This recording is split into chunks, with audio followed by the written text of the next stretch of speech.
জামাতের জনসভা, স্লোগানে স্লোগানে মুখর রংপুর জেলা স্কুল মাঠ। সুষ্ঠু নির্বাচন দিলেই বোঝা যাবে বিএনপি কতটা জনপ্রিয়, বললেন রিজভী। জানাবো জামাত এনসিপি কি নির্বাচন পেছানোর মিশন নিয়ে মাঠে নেমেছে। এবং সর্বশেষে জানাবো ইনসাফ ও মর্যাদার বাংলাদেশের জন্য লড়াই করছে এনসিপি, বললেন নাহিদ ইসলাম। এতক্ষণ শুনলেন সংবাদ শিরোনাম, এবারে বিস্তারিত। জামাতের জনসভা, স্লোগানে স্লোগানে মুখর রংপুর জেলা স্কুল মাঠ। এত রোদে বসে আছি তবু কষ্ট মনে হচ্ছে না। আল্লাহর জন্য কষ্ট করলে এর ফল কিয়ামতের মাঠে পাওয়া যাবে। বাংলাদেশে আমরা কোরআনের শাসন ব্যবস্থা দেখতে চাই। জামাত ইসলামী ছাড়া অন্য কোনো দলকে দিয়ে এদেশে দ্বীনি সরকার গঠন করা সম্ভব হবে না। আমরা আল্লাহর আইন চাই, সৎ লোকের শাসন চাই, এটাই আমাদের স্লোগান। কথাগুলো বলছিলেন লালমনিরহাটের পাটগ্রাম উপজেলার বাউরা থেকে আসা নজির উদ্দিন। এ কথার সাথে একমত পোষণ করেন তার আশেপাশে থাকা অন্যরাও। শুক্রবার দুপুরে রংপুরের জেলা স্কুল মাঠে জামাতে ইসলামের বিভাগীয় জনসভাস্থলে কথা বলেন নজির উদ্দিন সহ আরো অনেকে।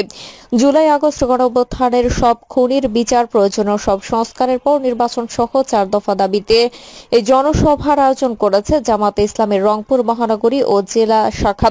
দীর্ঘ 17 বছর পর রংপুরে অনুষ্ঠিত এই জনসভা বিকেল 3টায় শুরু হওয়ার কথা থাকলেও জুমার নামাজের পরই সভার আনুষ্ঠানিকতা শুরু হয়েছে।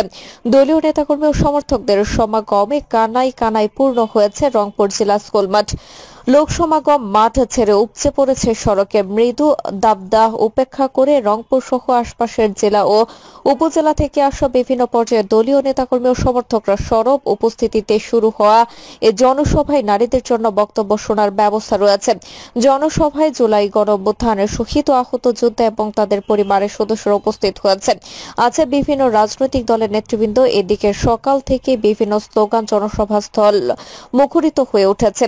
বিশেষ করে আল্লাহর আইন চাই, সৎ লোকের শাসন চাই স্লোগানে কম্পিত বা প্রকম্পিত হচ্ছে জেলা স্কুল মাঠ।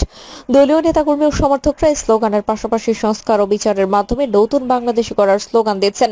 তারা হাতে বাংলাদেশের জাতীয় দলীয় পতাকার পাশাপাশি মাথায় লাল সবুজের পতাকা বেঁধেছেন। দলীয় প্রতীক দাঁড়িপাল্লাই দাঁড়িয়ে গেছে পুরো মাঠ। দুপুর 2টার দিকে বিভাগীয় নেতাদের বক্তব্যের মধ্য দিয়ে জনসভার আনুষ্ঠানিকতা শুরু হয়।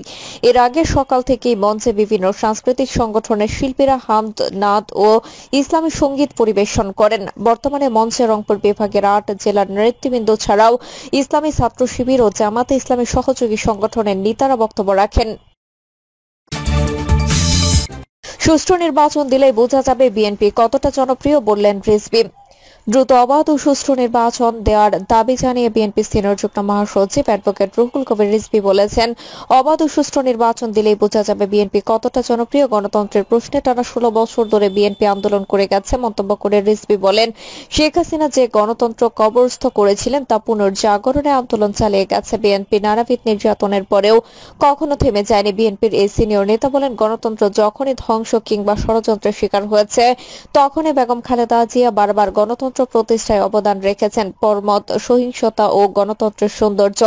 দলের নেতাকর্মীদের উদ্দেশ্যে রিজভী বলেন, কেউ অপরাধ করলেই তার বিরুদ্ধে ব্যবস্থা নেওয়া হবে। অনৈতিক ও অপরাধমূলক কাজের বিষয়ে বিএনপির অবস্থান জিরো টলারেন্স। তিনি বলেন, যে কোনো ধরনের অনৈতিক কাজে লিপ্তদের বিরুদ্ধে ব্যবস্থা নেওয়া হবে। দলের কেউ যেন সন্ত্রাসী কর্মকাণ্ডে জড়িয়ে না পড়ে, এজন্যই এই ব্যবস্থা নেওয়া হচ্ছে। এর মধ্যে দলীয় শৃঙ্খলা ভঙ্গের কারণে সারা দেশে বেশ কয়েকজন নেতাকে দল থেকে অব্যাহতি দেওয়া হয়েছে বলেও জানান রিজভী। জামাত এনসিপি কি নির্বাচন পেছানোর মিশন নিয়ে মাঠে নেমেছে। জামাত ইসলামী আর নবগঠিত এনসিপি মুদ্রার পিঠ ও পিঠ বা যা জামাত তা এনসিপি, এমন একটি কথা ইদানিং সাধারণ মানুষের মধ্যে আলোচিত হচ্ছে। এর কারণ ব্যাখ্যা করতে গিয়ে অনেকে বলেছেন, এনসিপি গঠিত হওয়ার পর যে কয়েকটি সমাবেশ করেছে তার প্রায় সবকটিতে হাজির হয়েছে জামাত ইসলামী ও ছাত্র শিবিরের নেতাকর্মীরা। এমনকি গত 28 ফেব্রুয়ারি শহীদ মিনার সমাবেশ করে যখন দলটির আত্মপ্রকাশ ঘটে, সেই সমাবেশ বড় দেখাতে জামাত ইসলামী ও ছাত্র শিবিরের নেতাকর্মীরা অংশগ্রহণ করেছিলেন। পরবর্তীতে পতিত আওয়ামী লীগকে নিষিদ্ধ করার দাবিতে যখন এনসিপি শাহবাগে সমাবেশ করে সেখানেও জামাতের কেন্দ্রীয় নেতা সহ শিবিরের নেতাকর্মীরা অংশগ্রহণ করেছিল। ফলে সাধারণ মানুষের মধ্যে একটা ধারণা জন্মেছে যেখানেই এনসিপি সেখানেই জামাত, জামাত ছাড়া এনসিপি চলতে পারে না। আর এর একটি নজির হচ্ছে গত মে মাসে বিএনপি নেতা ইশরাক হোসেনকে যখন ঢাকা দক্ষিণের মেয়র ঘোষণার দাবিতে তার সমর্থকরা নগর ভবন ঘেরাও করে রেখেছিলেন, তখন পাল্টা কর্মসূচি হিসেবে এনসিপি নির্বাচন কমিশন পুনর্গঠনের দাবিতে নির্বাচন কমিশন ভবন ঘেরাও করেছিল। সেই সময় দলটির কর্মসূচিতে জমায়েত বা ছাত্র শিবিরের লোকজন অংশগ্রহণ করেনি। তখন দেখা গেছে এনসিপি সেই কর্মসূচিতে তার নেতাকর্মী ও সমর্থক ছিল হাতে গোনা। এই নিয়ে সামাজিক যোগাযোগ মাধ্যমে দলটি বেশ ট্রলের শিকার হয়। কর্মসূচির ছবি দিয়ে কেউ কেউ বলেছেন 1 থেকে 150 লোকের সমাবেশ হয়েছে, এর মধ্যে প্রায় অর্ধেকই বিভিন্ন গণমাধ্যম কর্মী এবং ইউটিউবার রয়েছে। এ থেকে জনমনে এই ধারণা জন্মায় জামাতের সহযোগিতা করলে দলটির সমাবেশ বড় হয়, সহযোগিতা না করলে ছোট হয়। অন্যদিকে বিভিন্ন সময় কথা উঠেছে এনসিপি দলটির বিভিন্ন কমিটিতেও জামাতের সমর্থক ও লোকজন রয়েছেন। এতে কেউ কেউ দলটিকে জামাতের বি টিম বলে থাকেন। মুদ্রার এপিঠ ও পিঠের চিত্র ভিন্ন হলেও মুদ্রাটি একই ধাতুতে ঘরা, তার মৌল উপাদান ঠিক থাকে। জামাত ও এনসিপির নাম এবং নীতি ভিন্ন হলেও মূল জায়গায় তারা একই। এনসিপিকে জামাতের এক্সটেনশন বলা যেতে পারে। অবশ্য জামাতের এক্সটেনশন বা বি টিম গড়া নতুন কিছু নয়। আমার বাংলাদেশ বা এবি পার্টি গঠিত হয়েছে জামাতের এক সময়ের ভাবাদর্শী নেতাকর্মীদের নিয়ে। দলের লক্ষ্য একই। পরোক্ষ প্রত্যক্ষভাবে জামাতের এমন আরো অনেক ছোট ছোট এটেনশন দল রয়েছে বলে রাজনৈতিক বিশ্লেষকরা মনে করেন। জামাত ইসলামীকে অনেক সুযোগ সন্ধানী দল হিসেবে আখ্যায়িত করেন। অন্যদের ভেতরে ঢুকে সেই দলের ছদ্মবেশে ধরে রাখতে পারে, সুযোগ বুঝে বের হয়ে আসে। 5 আগস্টের পর এর নজির দেখা গেছে। তখন হুট করে ছাত্র শিবিরের এক নেতা ছাত্রলীগের বিশ্ববিদ্যালয়ের কমিটি থেকে বের হয়ে ঘোষণা দেন তিনি শিবিরের নেতা। এরকম আরো উদাহরণ হয়তো রয়েছে। আবার এমনও দেখা গেছে 5 আগস্টের পর নিষিদ্ধ আওয়ামী লীগ বা তার অঙ্গ সংগঠনের অনেক নেতাকর্মী জামাতের রাজনীতি করেন বলে বলেছেন। এ নিয়ে অবশ্য জামাত কোনো প্রতিবাদ করেনি, করার কথাও না। কেউ যদি নিজেকে জামাতের কর্মী বা সমর্থক পরিচয় দেয় তাতে জামাতেরই লাভ। ফলে জামাতের সম্পর্কে এখন এই ধারণা জন্মেছে। বছরের পর বছর ধরে দলটি কৌশল হিসেবে তার অনেক নেতাকর্মীকে বিভিন্ন দলে ইনফিল্ট্রেট বা অনুপ্রবেশ করিয়ে রেখেছিল এবং এখনো রেখেছে। অভিযোগ রয়েছে এনসিপিতেও দলটির ভাবধারার নেতাকর্মী রয়েছে। ফলে চলমান যে কোনো ইস্যুতে জামাত এবং এনসিপি একই সুরে কথা বলে ও সমর্থন দেয়। তাদের মধ্যে ভালো বোঝাপড়া রয়েছে। আবার অন্তর্বর্তী সরকার ও প্রশাসন সহ সর্বত্র দল দুটির ব্যাপক প্রভাব রয়েছে। 5 আগস্ট শেখ হাসিনার পতনের পর সাংবাদিকদের সাথে কথা বলতে গিয়ে জামাতের আমির বলেছিলেন, এই সরকার অন্তর্বর্তী সরকার উপর আমাদের প্রভাব রয়েছে। পরবর্তীতে তাই দেখা গেছে। পাবলিক বিশ্ববিদ্যালয়, তথ্য ও শিক্ষা ও স্বাস্থ্য মন্ত্রণালয় সহ প্রশাসনের সর্বত্র জামাতে ইসলামী ভাবধারার লোকজনের প্রভাব বেশি। এর সাথে রয়েছে এনসিপি। তারা যৌথভাবেই পরোক্ষ প্রত্যক্ষভাবে সরকারের উপর প্রভাব বিস্তার করে আছে।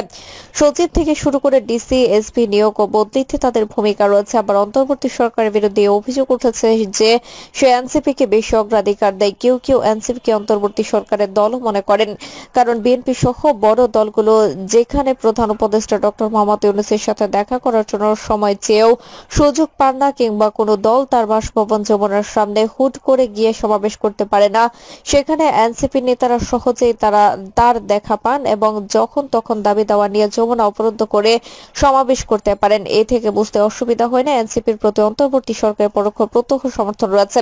কেউ কেউ বলেন এনসিপি সরকারের ছায়া রাজনৈতিক দল আর জামাত এনসিপির পেছনের শক্তি। এই দুই দলই এখন মূলত মুদ্রার এপিঠ ও পিঠ হয়ে পরোক্ষ প্রত্যক্ষভাবে ক্ষমতা উপভোগ করছে। জামাতের বেলায় বলা হচ্ছে স্বাধীনতার পর সে কখনো এতটা ক্ষমতা উপভোগ করেনি। অন্যদিকে এনসিপি শীর্ষ নেতারা ক্ষমতা উপভোগ করতে করতে রাজনৈতিক দল গঠন করেছে। এই দল গঠনে পরোক্ষভাবে সরকারেরও সহযোগিতা রয়েছে। এই দুই দল যখন ক্ষমতা উপভোগ করছে তখন নির্বাচন দ্রুত হোক, তা চাইবে কেন? নির্বাচন হলে তো তাদের ক্ষমতায় আসার সম্ভাবনা যেমন খুবই কম, তেমনি ক্ষমতা উপভোগ করার সুযোগও তাদের হাতছাড়া হয়ে যাবে। ফলে যতদিন পারা যায় নির্বাচন পিছিয়ে ক্ষমতা উপভোগ করা যায় ততদিন অনির্বাচিত সরকারই তাদের জন্য ভালো। এটা গণতন্ত্র এবং গণতান্ত্রিক শাসন ব্যবস্থার পরিপন্থী। 5 আগস্ট ফ্যাসিস্ট হাসিনার পতনের পর আমরা যদি জামাতে ইসলামী ও পরবর্তীতে এনসিপির রাজনৈতিক কার্যক্রম দেখি, সেখানে অনেক অসঙ্গতি দেখতে পাই। হাসিনার পতনের পর জামাতে ইসলামের পক্ষ থেকে আওয়ামী লীগকে ক্ষমা করে দিয়েছে, বারবার ফ্যাসিস্ট বলতে ভালো লাগে না ইত্যাদি কথাবার্তা দলটিকে সমালোচনার মুখে ফেলে মুক্তিযুদ্ধে তাদের ভূমিকা নিয়ে স্পষ্ট উত্তর দিতে পারেনি। যদির মধ্যে আটকে আছে। দলটি 24-এর গণঅভ্যুত্থানকে নতুন স্বাধীনতা বা দেশ প্রথম স্বাধীন হয়েছে এমন ভাব নিয়ে 71কে আড়াল করার এক ধরনের প্রবণতা দেখায়। 71 প্রশ্নে দলটি যতটা না নীরব, তার চেয়ে বেশি সরব গণঅভ্যুত্থান নিয়ে। প্রিয় দর্শক, এই ছিল এখনকার সর্বশেষ সংবাদ। আপডেট সব সংবাদ পেতে চ্যানেলটি সাবস্ক্রাইব করে বেল আইকনটি ক্লিক করে রাখুন।